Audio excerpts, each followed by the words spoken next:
श्री गणेशाय नमः। श्री सरस्वतये नमः। श्री सद्गुरु चरण कमलेभ्यो नमो नमः। ओम नमो भगवते वासुदेवाय। श्री राधा कृष्णाय नमो नमः। श्री रामचंद्र डोंगरे जी महाराज द्वारा रचित श्रीमद्भागवत रहस्य। धुंधकारी को प्रेत योनि की प्राप्ति और मद्भागवत कथा से उसका प्रेत योनि से उद्धार। श्रीमद् भागवत की कथा के श्रवण से वासना की हरेक ग्रंथि टूटती है। भागवत कथा से ये ग्रंथियाँ टूटती हैं। प्रभु से प्रेम बढ़े तो आसक्ति की ग्रंथियाँ टूटने लगें। श्री भगवान के नाम का जप करेंगे और वही एक सत्य है ऐसा मानकर उसका नित्य स्मरण करोगे तो वासनाओं की ग्रंथियाँ छूट जाएंगी। एक गृहस्थ का नियम था और वह 12 वर्षों तक कथा सुनता आया था। एक ब्राह्मण रोज कथा करने के लिए आता था। एक दिन सेठ के बाहर जाने पर प्रसंग उपस्थित हुआ, कथा श्रवण के नियम को भंग कैसे किया जाए। उसने ब्राह्मण से कहा कि मैं कल कथा नहीं सुन सकूंगा, मेरे नियम का क्या होगा। ब्राह्मण ने कहा कि तुम्हारा पुत्र कथा सुनेगा तो चल जाएगा। गृहस्थ ने पूछा कि कथा सुनने से वह वीतरागी बन गया तो। ब्राह्मण ने कहा कि 12 वर्षों से तुम कथा सुनते आए हो, फिर भी तुम्हें वीतराग न हुआ तो फिर एक दिन की कथा से तुम्हारे पुत्र को कैसे विरागी हो जाएगा। यजमान कहता है कि हम तो रोज कथा सुनते हैं किंतु मन की गांठ नहीं छोड़ते हैं। ऐसा मत करो, कथा सुनकर मन की गांठ छूटनी चाहिए। जीव जब तक संसार सुख का त्याग मन से न करे तब तक भक्ति सिद्ध नहीं होती है। भोग का त्याग भी नहीं करना है और भक्ति भी करनी है, यह कैसे हो सकता है। धीरे धीरे मन को स्वभाव को सुधारना चाहिए। स्वभाव सुधरने पर ही भक्ति सिद्ध होती है। ज्ञान और वैराग्य को पुष्ट करने के लिए ही यह भागवत कथा है। परमात्मा के चरणों में आसरा लेकर ही महापापी धुंधकारी देवता जैसा बना। धुंधकारी कहता है कि इस कथा से ही मेरे जैसे पापी को भी परम गति प्राप्त हुई। धुंधकारी को लेने के लिए पार्षद विमान लेकर आए। गोकर्ण ने पार्षदों से पूछा कि केवल धुंधकारी को लेने के लिए ही विमान क्यों लाई, किसी को लेने के लिए क्यों नहीं। पार्षद कहता है कि वह धुंधकारी एक आसन पर बैठता था, अनशन करता और रोज कथा का मनन करता था। प्रभु के चरणों में मन में निवास करना ही उपवास है। उपवास के समय कुछ भी खाने पर पूर्ण उपवास नहीं होता है। कथा सुनकर केवल धुंधकारी को ही मुक्ति क्यों मिली। कथा धुंधकारी की ही तरह सुननी चाहिए। उसने कथा का मनन और निधिध्यासन किया, उसे मुक्ति मिली।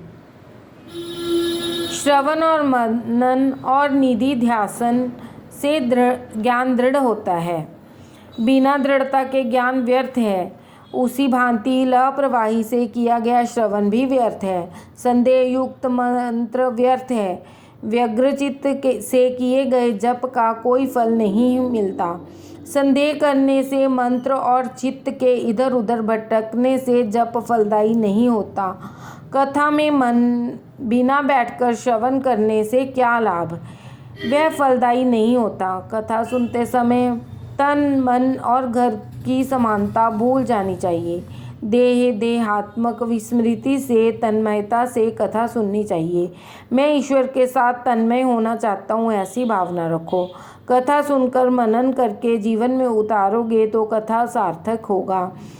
कथा सुनकर जीवन में एक लक्ष्य निश्चित किया जाए। श्री भागवत भगवान की कथा सुनकर कुछ ग्रहण करो। कथा का कोई एक शब्द भी मन में कुरेदोगे तो जीवन का उद्धार हो जाएगा। सबको प्रतीति हुई कि धुंधकारी की तरह हमने कथा सुनी नहीं, अतः हमें उस जैसी गति नहीं मिली। कथा का मनन करें तो वह उत्तम तो है ही, परंतु मनन न करें तो भी लाभ तो है ही।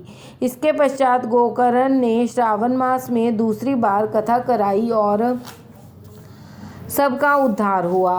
उस समय महारानी भक्ति वहाँ प्रकट हुई, ज्ञान और वैराग्य के साथ आई। उस कथा में महारानी भक्ति प्रकट होती है। ज्ञान और वैराग्य के साथ भक्ति बढ़े और मुक्ति मिले। ज्ञान और वैराग्य के बिना भक्ति करने से मुक्ति नहीं मिलती।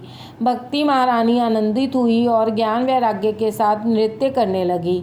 मूर्छित और क्षीण ज्ञान को फिर से पुष्ट करने के लिए, जागृत करने के लिए यह श्री भागवत की कथा है।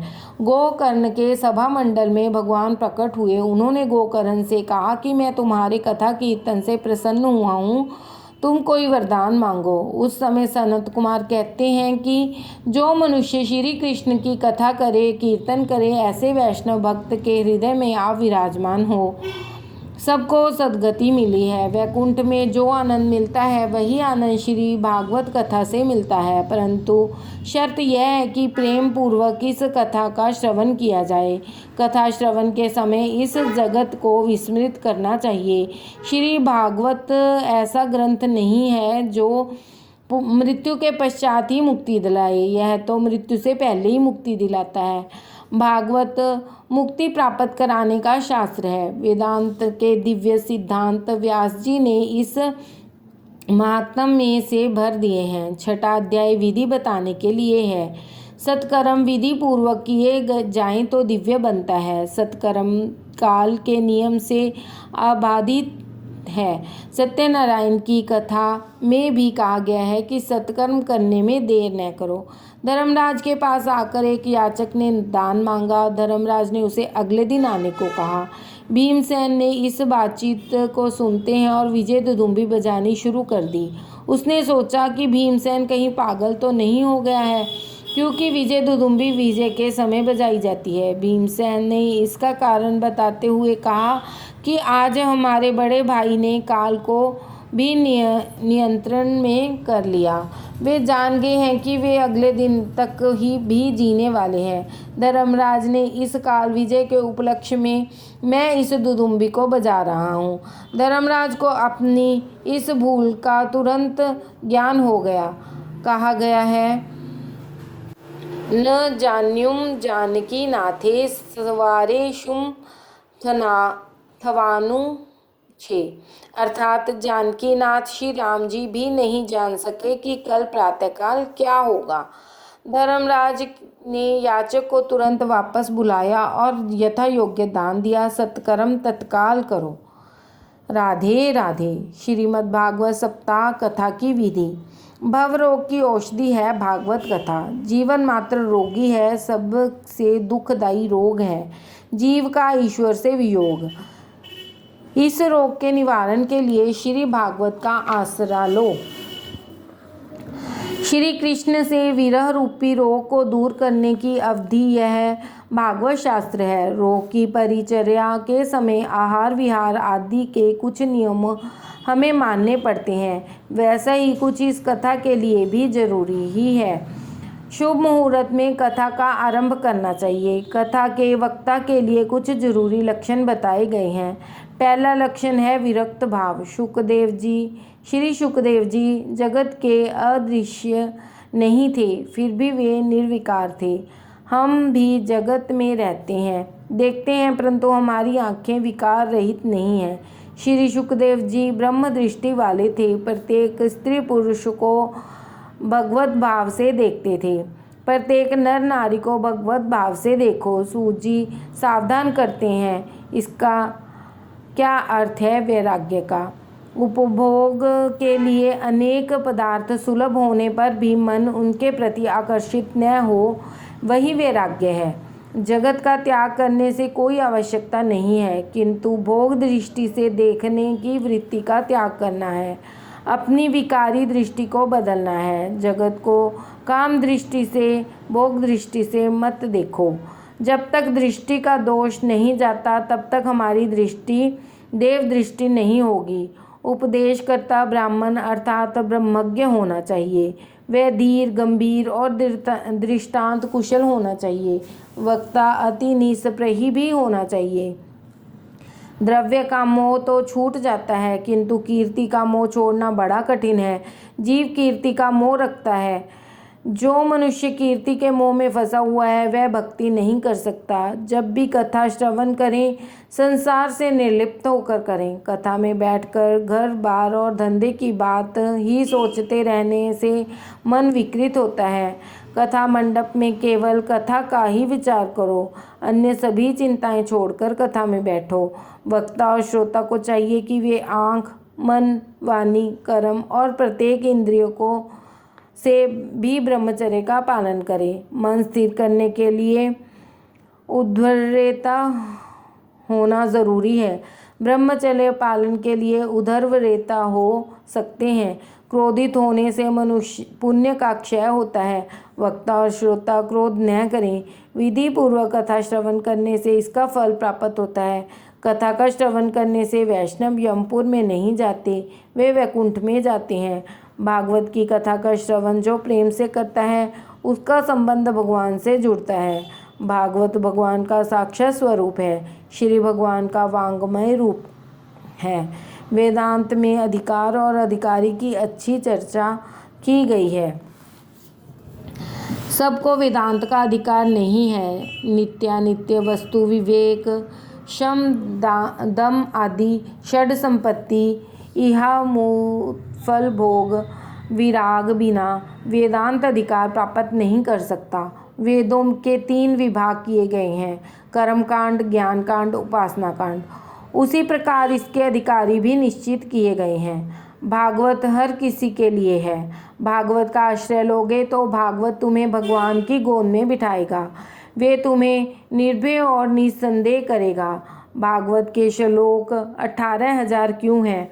8 प्रकृति के, 8 और 9वां ईश्वर। अतः पूर्णता हुई। नवमंग में पूर्णता दर्शी है। खान पान, व्यवहार, पत्र लेखन आदि सभी कार्यों की विधियां भागवत में बताई गई हैं। एक इसी ग्रंथ का अवलंबन करने से सभी प्रकार का ज्ञान प्राप्त होगा। यह ग्रंथ पूर्ण है। भागवत भगवान नारायण का ही स्वरूप है। जगत और ईश्वर, जीव और जगत, जीव और ईश्वर आदि से संबंधित ज्ञान भागवत से प्राप्त होगा। भागवत कितना सुना तो कहेंगे कि जितनी बातों को जीवन में उतारा गया। श्रवण की गई बातों का मनन करो और उससे व्यवहार में कार्यान्वित करो। केवल ज्ञान व्यर्थ है। जीवन व्यवहार में काम में लाया हुआ ज्ञान ही सार्थक है। गांधी जी कहते थे, 2.5 मन ज्ञान की अपेक्षा तोला भर आचरण श्रेष्ठ है। प्रभु के दिव्य सद्गुणों को जीवन में उतारो। पूर्व जन्म का विचार न करो। जनक राजा ने याज्ञवल्क्य ऋषि से पूर्व जन्मों की जीवन लीला देखने की मांग की। याज्ञवल्क्य ने मना करते हुए कहा कि उसे देखने से दुख ही होगा। फिर भी जनक जी ने दुराग्रह किया। ऋषि ने राजा को उसके पूर्व जन्मों का जीवन दिखाया। जनक राजा ने देखा कि अपनी पत्नी पिछले जन्म में उनकी माता थी। उन्हें दुख हुआ। अतः यही अच्छा है कि पूर्व जन्मों का विचार न करें, इसी जन्म को सार्थक करने का प्रयत्न करें। भगवान ही के साथ विवाह करो और औरों के भी विवाह कराओ। तुलसी राधा रानी का स्वरूप है। तुलसी विवाह का अर्थ है अपना भगवान के साथ विवाह संबंध। चातुर्मास्य में संयम और तप करने के पश्चात तुलसी विवाह हो सकता है। संयम का पालन करोगे, तप करोगे तो ईश्वर मिलेंगे। आत्मा का तो धर्म है प्रभु के सन्मुख जाना। हरये नमः, हरये नमः, हरये नमः। राधे।